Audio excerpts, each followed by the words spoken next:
Good morning everyone. Ito po ang inyong lingkod, si Pastor Ruel Camya po mula po dito sa Winnipeg, Manitoba, Canada para po sa ating pag-aaral ng Salita ng Diyos ngayon pong umaga. Welcome po sa Tinig ng Pag-asa. Ang atin pong pag-aaral ngayong araw ay continuation ng atin pong paggunita sa Reformation Month. Again, ang Oktubre ay kinikilala po natin na Reformation Month at ang atin pong celebration nito will be on the last Sunday of October kung saan kinikilala naman ito bilang Reformation Week. Yan. Bilang paggunita nung panahon na si Martin Luther ay ipinost doon po sa simbahan sa Germany yung kanyang 45 Theses. Yan. So sa araw pong ito, nakakatatlong araw na tayo, natalakay na po natin yung Sola Scriptura, tapos kahapon tinalakay po natin yung Sola Gratia. Ngayon naman pong araw na ito, bilang paggunita sa Reformation, ating aalalahanin ang pag-aaral tungkol sa Sola Fide. Ayan, so ano po ba yung mga solas na yan? Yan po yung mga natalakay na natin na ipaliwanag sa mga nakalipas nating mga pag-aaral dito sa Tinig ng Pag-asa. Inuulit lang po natin bilang pag-aalaala. Ang talata po na nais nating maging batayan sa umagang ito sa pag-aaral ng Faith Alone ay ang Romans chapter 4 verses 4 to 5. Ganito po ang sinasabi ng talata. Now to the one who works, wages are not credited as a gift but as an obligation. However, to the one who does not work but trusts God who justifies the ungodly, their faith is credited as righteousness. Pagpalain nawa ng Panginoon ang pagkabasang ito ng kanyang salita.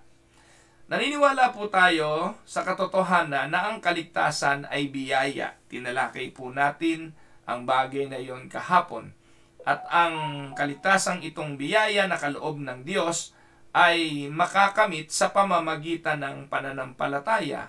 At yung pananampalatayang iyon ay bigay din ng Diyos, hindi galing sa atin, walang pananampalatayang sisibol sa puso ng isang taong kaaway ng Diyos. Yung pong kaaway kailanman ay hindi makaiisip ng mabuti sa kanyang kaaway. Ang kaaway po ang naisin lagi ay gumanti. Ang kaaway ay laging nag-iisip ng masama para sa kanyang kaaway. You know what is happening right now sa Palestine at sa bansang Israel. Kahit na po anong gawin ng bansang Israel, yung Hamas at yung mga taga-Palestina ay hindi maaapis, hindi po sila matutuwa sa existence ng kaaway nila. Kaya they will try everything they can to destroy their enemies.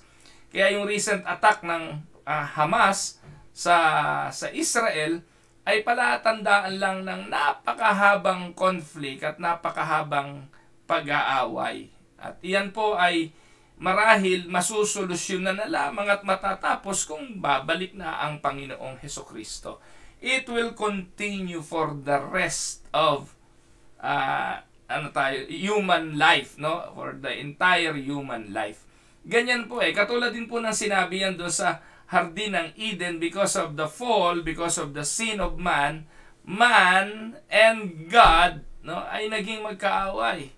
The woman and the devil, the snake or yung ahas ay magiging magkaaway. No, hindi yan magkakasundo. Kaya yung mabuti at masama will always be in contrast. Hindi po yan kailanman magkakaroon ng maayos na pag-uugnayan. Ganon din naman ang tao sa Diyos because of our fallen nature. No one will seek God. Romans chapter 3 verse 10, for all have sinned, no one is righteous, no one is good, no one understand, and no one seek God. Romans 3:11. And because of that situation, sino magkakaroon ng pananampalataya? Maliban talagang ang Diyos sa pamamagitan ng kanyang biyaya ay pagkalooban ng tao ng biyaya ng kaligtasan sa pamamagitan ng pananampalataya. Maliban ang Diyos ang bumuhay sa patay na kalagayan ng tao spiritually, he will never or he or she will never experience the faith on his or on her own. Yung pananampalatayang meron tayo ay hindi yung pong pananampalatayang nagliligtas. Kasi po, by nature, meron naman tayong pananampalataya. Kagaya ni Satanas, nanginginig pa. Naniniwala rin siyang may Diyos.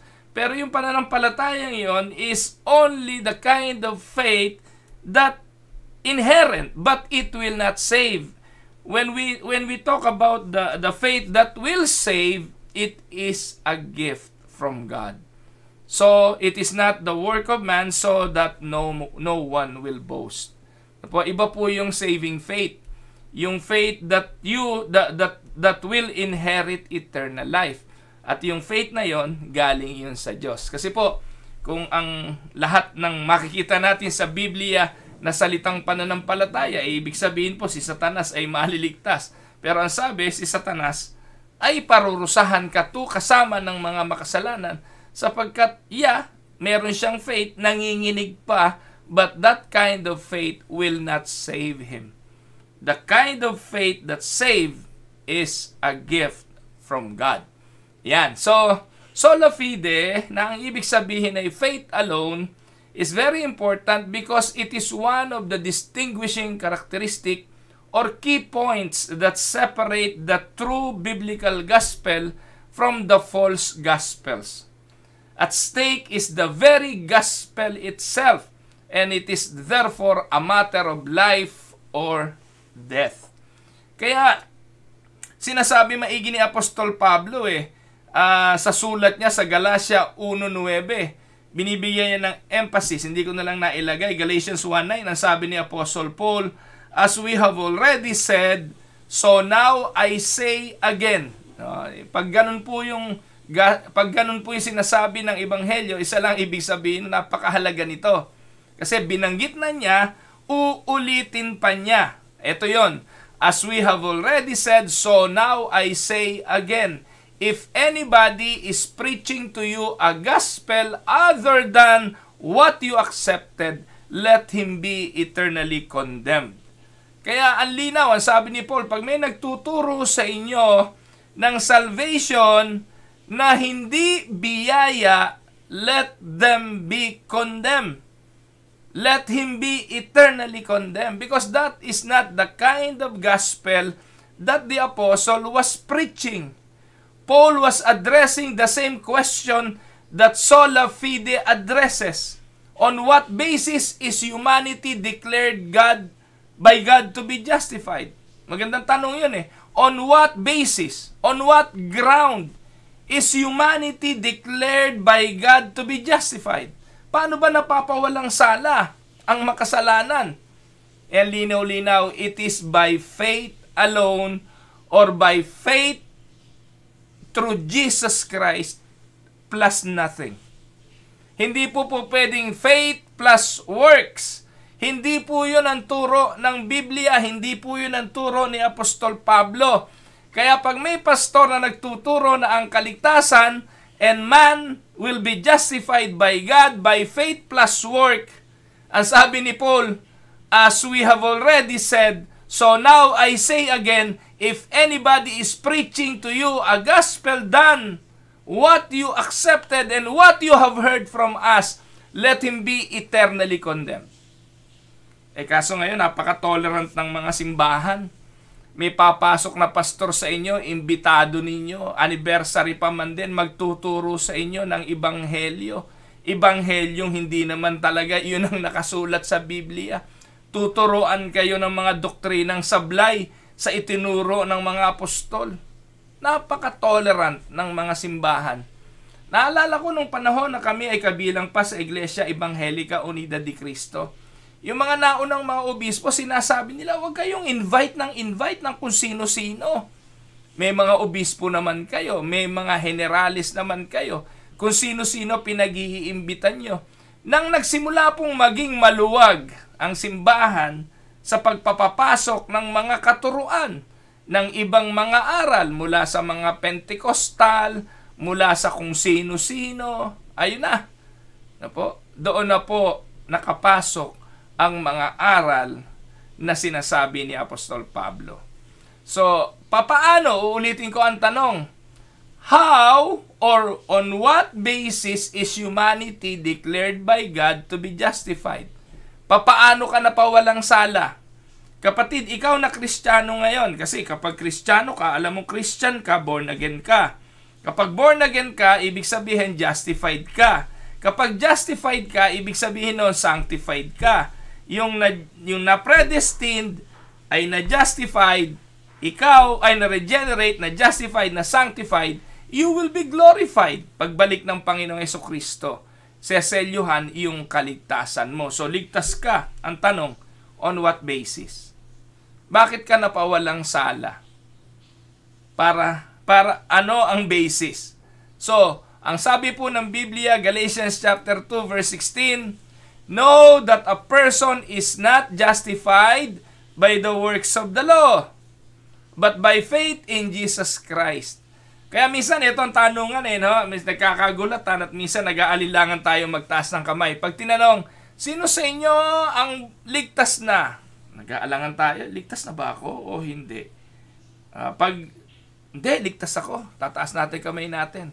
Sino sa inyo ang nakasisiguro na pag namatay ngayon, pupunta sa langit? Nag-aalilangan tayo. Kasi ang nagiging basihan lagi natin para matawag natin ang ating mga sarili na ligtas at pupunta sa langit pag tayo'y namatay ngayon, ay kung ano ang ginawa natin kanina, kahapon, o ng ibang araw.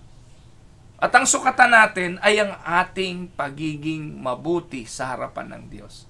Ang tanong, kung yun ang basihan para tayo'y mapawalang sala at tayo'y maligtas, may maliligtas po ba? Wala. Bakit? Kasi wala namang matuwid, wala kahit isa. Kaya ang linaw-linaw na sinasabi ni Apostol Pablo sa mga taga-Galacia, know that a person is not justified by the works of the law. Ano ba yung works of the law? Ibig sabihin yan, walang mawapawalang sala sa pamamagitan ng pagsunod sa kautusan. Sa Matthew chapter 19, meron pong lalaki doon na sumunod sa na nagsabi sa Panginoong Jesucristo. Ito po yung mayaman, the rich young ruler. Ang ganda ng katangian niya, rich young ruler. So, bata pa, may kayamanan, may posisyon. So, ito po yung mga pinapangarap ng mga tao sa panahon natin ngayon. Successful yun di po ba? Bata ka pa, mayaman ka na, tapos may posisyon ka pa. You have fame, prestige, power, you have wealth, and you have vitality. Pero may kulang. At ang sabi niya kay Jesus, good teacher, mabuting guro. Ano nga kailangan kong gawin para magmana ng buhay na walang hanggan? Oh, how will I see the kingdom of God? What do I need to do to inherit the kingdom? That is the precise question of the man. Nasa mundong ito, kung tutuusin, meron na po siyang access sa maraming mga bagay na material at kapangyarihan, pero merong bagay siyang gustong masiguro, at ito ay ang makita niya ang kaharian ng Diyos. Sabi ni Jesus muna, bakit mo ako tinatawag na mabuti? Walang ibang mabuti kundi ang Diyos. Which is Jesus emphasizing the reality that no one is righteous. You are not righteous. You are not good. There is only one good, and He is God. So upon calling me good, are you recognizing that I am God? So parang ganun lang po yun. Kasi it is very important in order to see the kingdom. One prerequisite or one requirement is for you to acknowledge that Jesus is God. So doon po, in-acknowledge nitong lalaki, you are good. Maybe in his heart, seeing what Jesus did and seeing all the miraculous works of the Lord, maybe in his heart, when he acknowledged that Jesus is a good teacher, merong potential na baka kinikilala niyang baka nga God ito. Pero ano sabi ng Panginoong Jesucristo? Gusto mo na magmana at makita ang kaharian ng Diyos, ang kaharian ng langit? So, sundin mo ang kautusan. That is what Jesus said. So, Matthew 29. Matthew 19, if I'm not mistaken. Ano nga po ba yun? Puntahan nga natin at ating basahin para po masiguro natin. Ano po, mahirap na yung mga hula tayo eh. Ayan, so ang sabi po ng talata,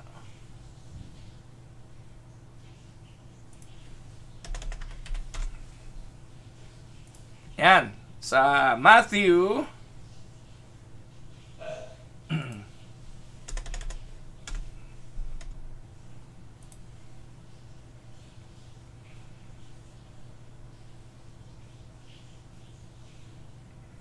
19, simula verse 16. Ayan. So, Matthew 19:16. Hindi ko na po nailagay sa PowerPoint. Pasensya na kayo. Ito po. Just then a man came up to Jesus and asked, "Teacher, what good thing must I do to get eternal life?" "Why do you ask me about what is good?" Jesus replied, "There is only one who is good. If you want to enter life, keep the commandment." Sagot ng lalaki, "Which ones?" Sabi naman ni Jesus, "You shall not murder, you shall not commit adultery, you shall not steal, you shall not give false testimony, honor your father and mother, and love your neighbor as yourself." Verse 20, sabi niya, "All this I have kept." The young man said, "What do I still lack?" Jesus answered, verse 21, "If you want to be perfect, go sell your possessions and give to the poor. You will have treasure in heaven, then come follow me." Ito malungkot sa verse 22. When the young man heard this, he went away sad because he had great wealth. Then Jesus said to his disciples, "Truly I tell you, it is hard for someone who is rich to enter the kingdom of heaven. Again, I tell you, it is easier for a camel to go through the eye of the needle than for someone who is rich to enter the kingdom of God." When the disciples heard this, they were greatly astonished and asked, "Who then can be saved?" So, ayan po mga kapatid, no? Parang yan din yung tanong ko kanina. Sino, on what basis can someone be justified? Ang tanong ng mga disipulo kay Jesus, who then can be saved?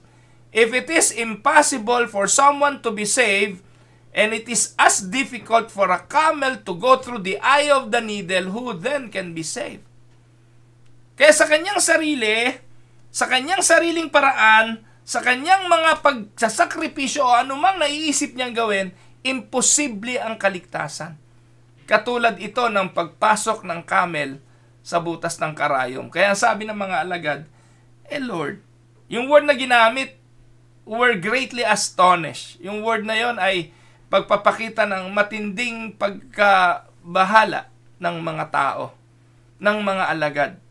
Sinasabi mo na ang pagpasok sa kaharian ng langit ay magiging mahirap at imposible katulad ng pagpasok ng camel sa butas ng karayom. Sino ngayon ang maliligtas? Jesus looked at them. Verse 26, 19:26 of Matthew. Jesus looked at them and said, "With man, this is impossible." Kapatid, man ka ba?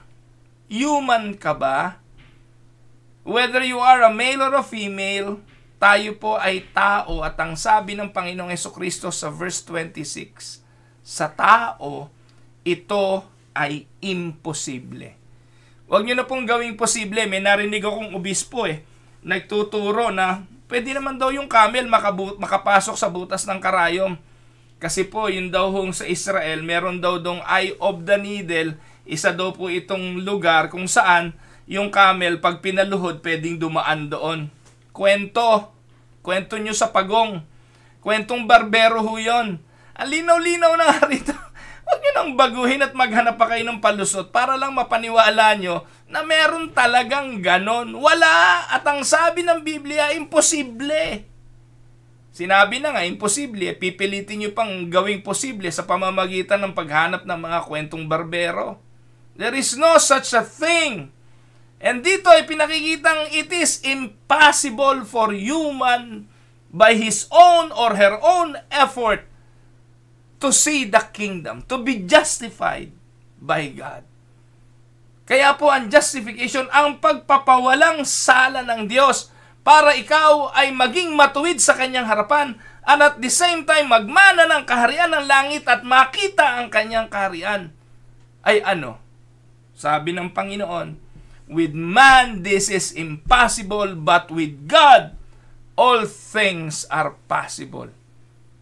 Reading between the lines and seeing the context of what I've read, makikita po natin, salvation can only be possible with God. With God. Yeah. Ang sabi po ni Peter sabi niya pagkatapos po sa verse 27, we have left everything to follow you. What then will be there for us? Sabi ni Peter, Lord, kung imposible na maligtas, kami iniwanan namin lahat para sa iyo. Ano naman ang meron sa amin? Verse 28, Jesus said to them, truly I tell you, all the renewal of all things, when the Son of Man sits on His glorious throne, you who have followed me will also sit on 12 thrones, judging the 12 tribes of Israel. And everyone who has left houses, brothers, or sisters, or father, mother, wife, children, or field, for my sake will receive 100 times as much, and will inherit eternal life. Ang kaparehas po niyan yung Matthew 6:33. Ano pong ibig sabihin nun? Everyone who seek the kingdom first, po, everything will be added unto them. Ang question, sino yung magsisik ng kingdom? Who will seek the kingdom? Only those whom God has given free access to the kingdom. Makikita lang natin ang kingdom kapag ang Diyos gumawa na ng regeneration sa ating mga buhay. Kung hindi, we will not see the kingdom. We will not seek the kingdom. We will not prioritize the kingdom. Yun po ang ibig sabihin yan. Kaya, know that a person is not justified, ayon sa verse, by the works of the law, but by faith in Jesus Christ. So we too have put our faith in Christ Jesus, that we may be justified by faith in Christ and not by the works of the law. Because by the works of the law, no one will be justified. Linaw, ano po? Ang linaw naman ng turo ni Apostol Pablo na kaya tayo magmamana ng langit hindi dahil mabuti ka at meron kang ginawang mabuti. Ikaw ay magmamana ng langit dahil binigyan ka ng Diyos ng pananampalatayang nagliligtas. At yon ay biyaya ng Diyos.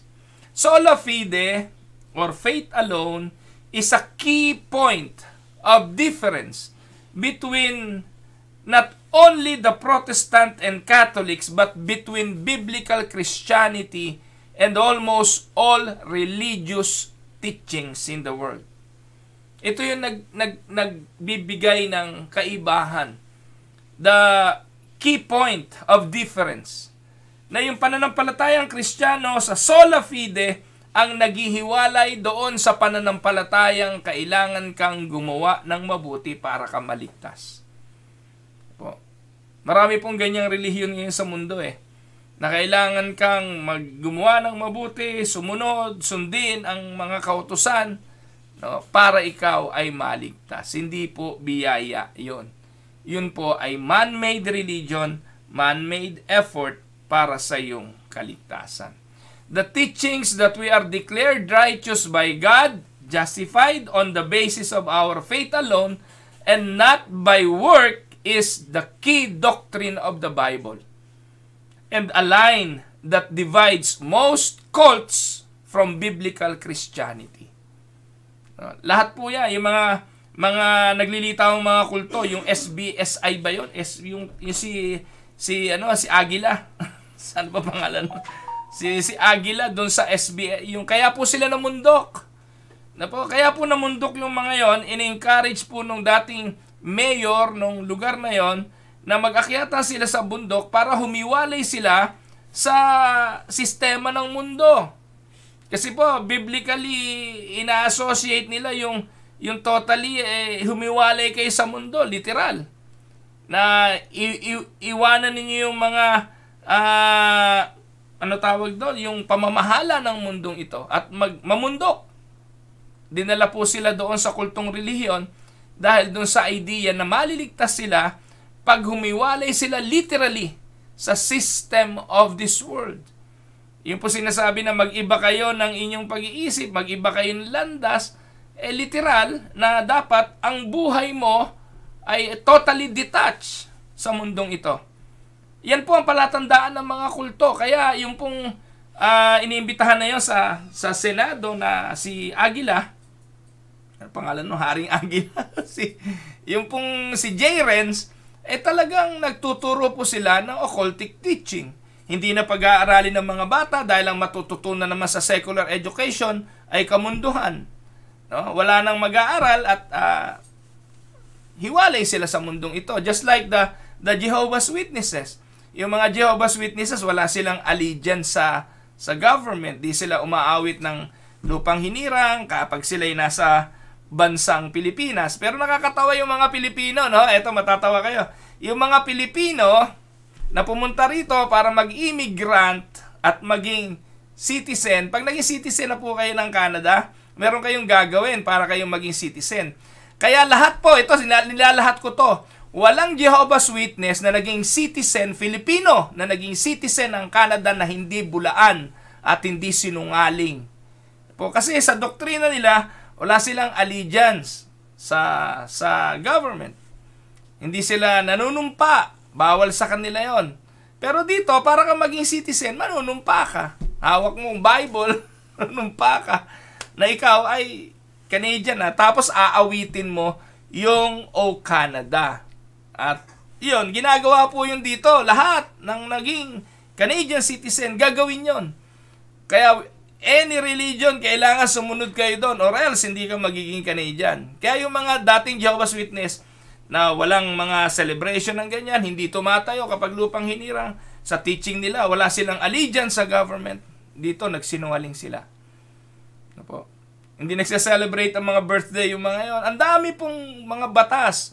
Yung mga Seventh-day Adventist, na nga pagkain, pananamit, buhok, at kung ano pa, na sa pamamagitan ng mga pagsunod na yon, sila ay maliligtas. Pero, sablay Kaya sila considered as cult Ano po?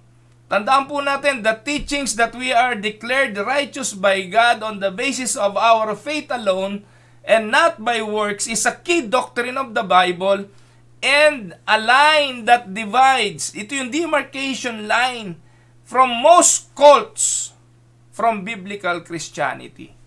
Kaya, while most religions and cults teach people that works they must do to be saved, the Bible teaches that we are not saved by works, but by grace through His gift of faith. Ephesians chapter 2, verse 8 and 9. Ang linaw naman yan. For it is by grace you have been saved through faith, and this is not from yourselves, it is the gift of God, not by works, so that no one can boast.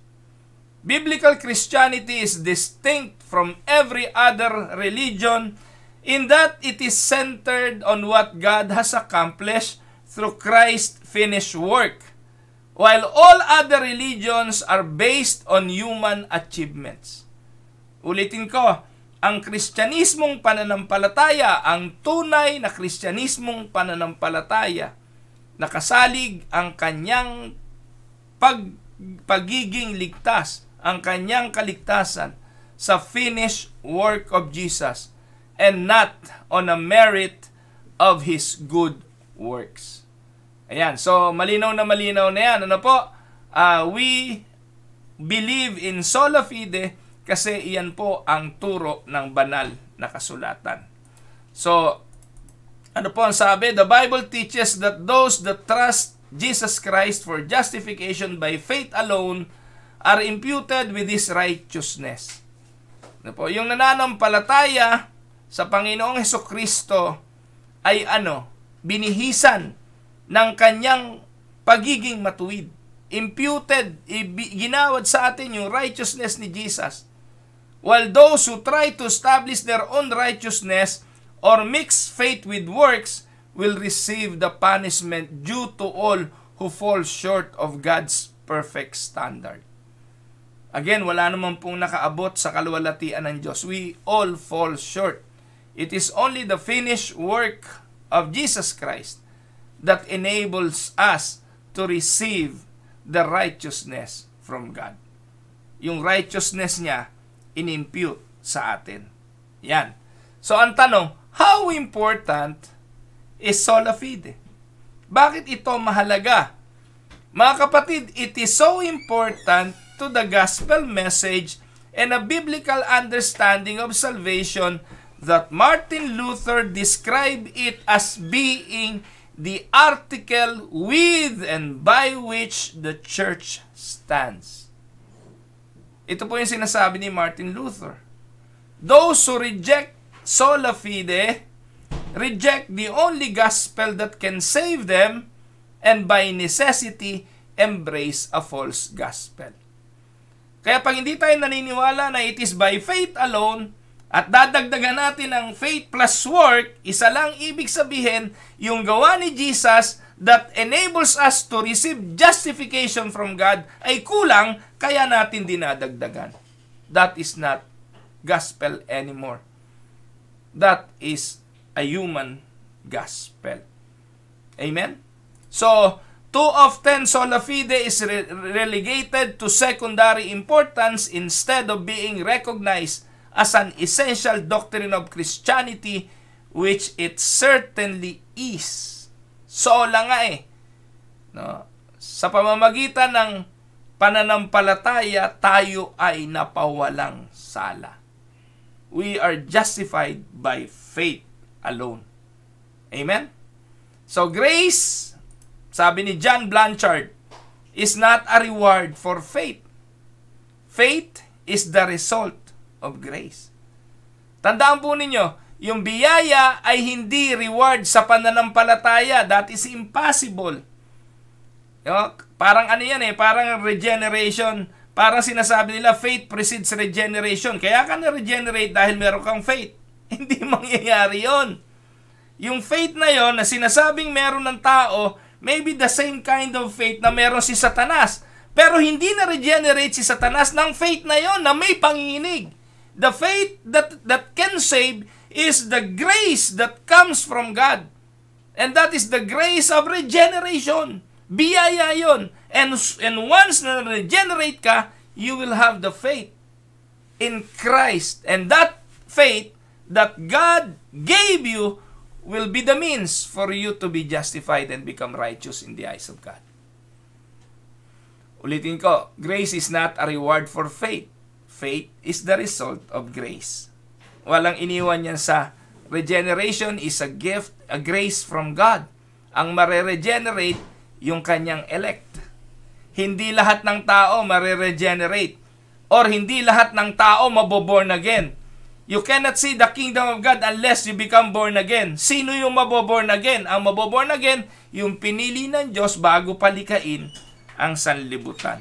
May itinalaga ang Diyos na pagdating ng araw, bubuhayin niya sa kalagayang espiritual at gawain ito ng Holy Spirit. Pag ginawa ito ng Holy Spirit, then you will believe in Christ, and then Christ will justify you from your sin by imputing to you the righteousness of Christ, and then you will receive sanctification. Yun yung tinatawag na positional or definitive sanctification.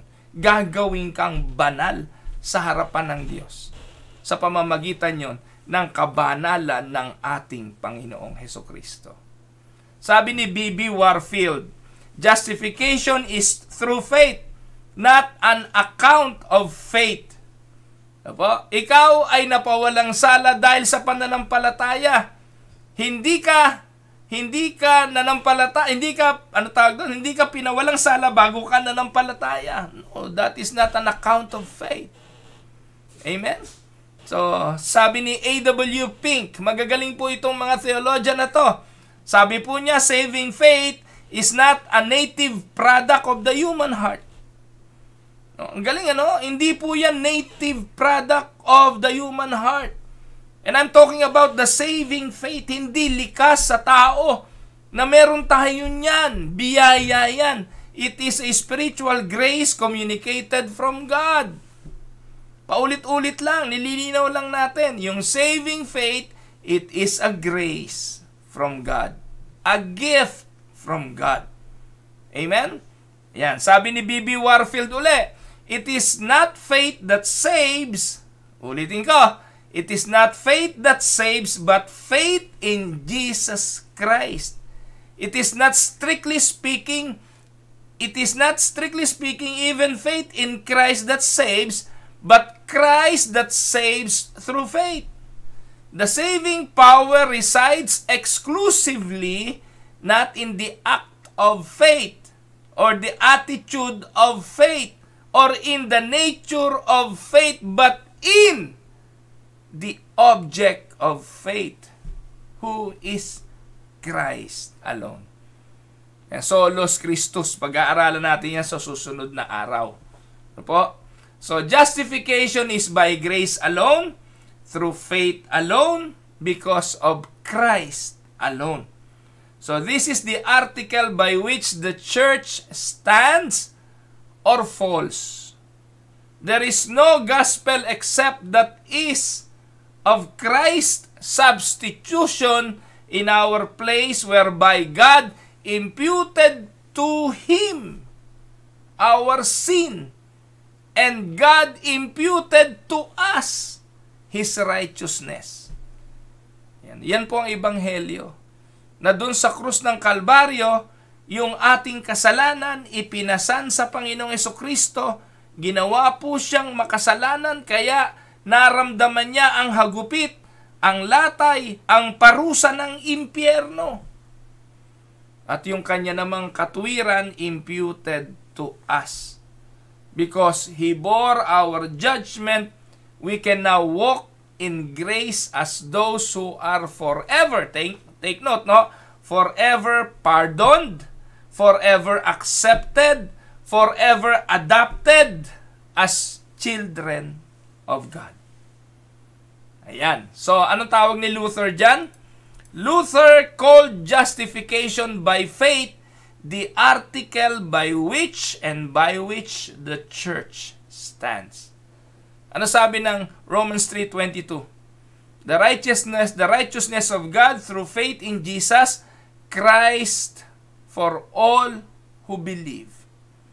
The righteousness of God through faith in Jesus Christ for all who believe. 3:28 ng Romans, for we hold that one is justified by faith apart from works of the law. And you cannot do enough good because you are not good enough for God. Works don't work. If you want to be saved, Acts 16:31, Jesus says, believe in the Lord Jesus and you will be saved. Ano pa sabi ng John 3:16? Paborito nyo nga yan eh. For God so loved the world that He gave His only begotten Son for whosoever. Yung whosoever, sino yung mga yon? Sila yung mga na-regenerate. Pag na-regenerate, God will give them faith. At yung whosoever na yon, sila lang yung mga elect. Pastor, hindi po yan lahat. Hindi po para sa lahat yan. No. Paulit-ulit sinasabi natin, yung whosoever, sila lang yung pinili at sila po ang mananampalataya. If yan ay para sa lahat, edi naniniwala ka dun sa universalism na ang lahat ay maliligtas. The saving work of Jesus, His atoning work at the cross of Calvary, is exclusive for those whom God has chosen. Kaya pag nanampalataya ka, praise the Lord. Ang glory sa Kanya, ang kaluwalhatian sa Kanya. Bakit? Hindi lahat ay bibigyan ng saving faith. Kaya nga po, kapag tayo ay ligtas, dapat ang glory sa Diyos lang. Bakit? Kasi siya po ang gumawa nun. Walang effort on our part. So natalakay na po natin, na-cover na po natin ang sola scriptura, Scripture alone. Natalakay na po natin ang sola gratia, by grace alone. natalakay na po natin ngayon yung sola fide, faith alone when it comes to salvation. Bukas naman po, at tatalakayin natin ang solus Christus. Salvation because of Christ alone. Ito po ang inyong lingkod, si Pastor Ruel, mula po dito sa Winnipeg, Manitoba, Canada, para po sa ating pag-aaral ng salita ng Diyos ngayon pong umaga dito po sa Tinig ng Pag-asa. God bless everyone.